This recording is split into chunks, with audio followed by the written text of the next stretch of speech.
Do you wonder how you can summarize thousands of rows of data in Excel without complex formulas? You can use pivot tables. And in the next 6 minutes, you'll master everything you need to know to build one from scratch. Let's jump right in.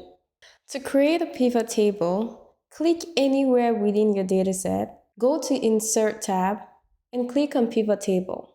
Excel will automatically select your range of dataset. Select New Worksheet and click OK. A new worksheet will be created with the different pivot table areas. A field dragged into the row area will have its unique values appear across the rows, while a field dragged into the column areas will have its unique values appear across columns. Dragging a field into the values area will usually perform some calculations, typically a count for text data and a sum for numeric data. If you drag a field into the filters area, you'll be able to use that field to filter your data in the pivot table. So say we want to create a summary of the total sales by salesperson and sales category. We can drag the salesperson into the rows, drag the sales category in the column, and drag the total sales amount in the values area. If we want to filter by products, all we need to do is drag the product into the filter pane, and we can select one or multiple products to filter by. And we see our data is automatically filtered to only include those products. Let's clear our filter. Also note that you can drag multiple fields into one area. So we can have the categories and salesperson in the rows area, or we can have both in the columns area. And you can also reorder your fields based on how you want them to appear in your report. So now, let's assume we want to see our total sales by sales category, salesperson, and also by the period.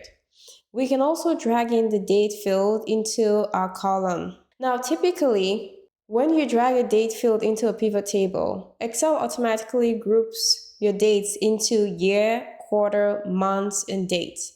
You can expand each of the date groups to see the details you want.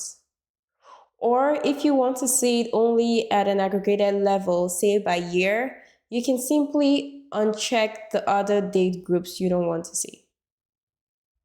Two tabs are usually created when you insert a new pivot table: the Pivot Table Analyze and the Design tab.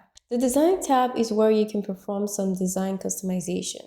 You can check banded rows, banded columns, or you can uncheck row headers or column headers.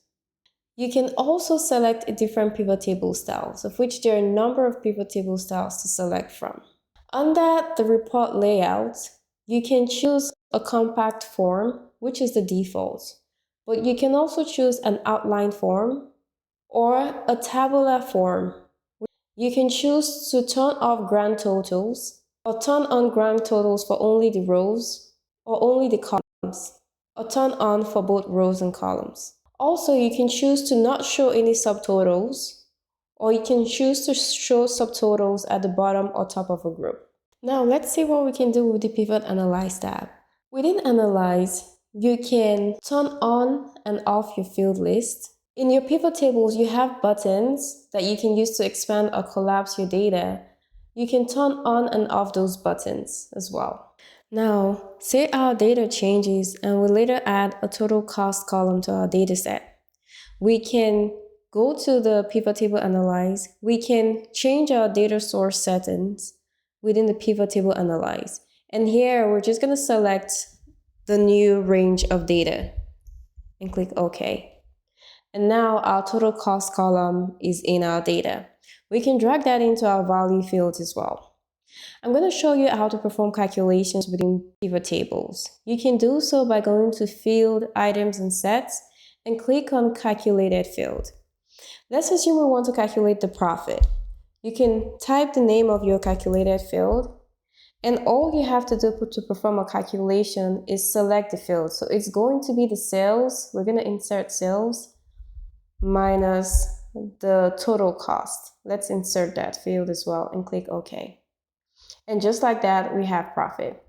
We can rename each field by coming to the right side of the field, go to Value Field Settings, and you can say sales amount here and click OK.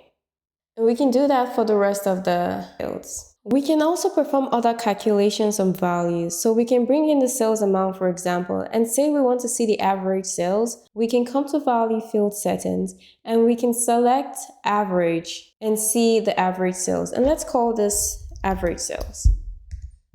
We can also calculate the proportion of the sales by going to the value field settings.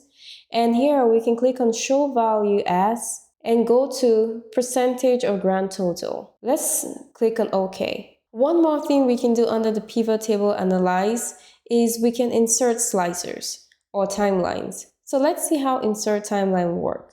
We can insert a timeline for date and hit OK. And we can allow the timeline to only appear by year. We can also insert slicers, which will be used to filter our data. So let's insert a slicer for, say, products, and click OK. And when you select a product, your data will be filtered to only include those products. You can press the Control key and select multiple products at the same time. And click this X to clear the filter. One more thing you can do in the pivot table analyze is add pivot chats. Simply click on Pivot Chat and click on OK. And the chat will be created based on your configurations in your pivot table. And we can see a chart that resembles the summary of our pivot table. Now, I've created a summary report by year, and I want to show you what happens when we add new data. So I'm going to copy some new data, go to my data tab, and paste this data. And all I have to do when I come back to my pivot table is go to pivot table analyze and click refresh. And automatically, the new data I added is added as part of the summary report, and it's also a part of the pivot chart. Now you can build pivot tables like a pro. If this helped, hit like, subscribe, and drop a comment. Keep mastering data, and I'll see you in the next lesson.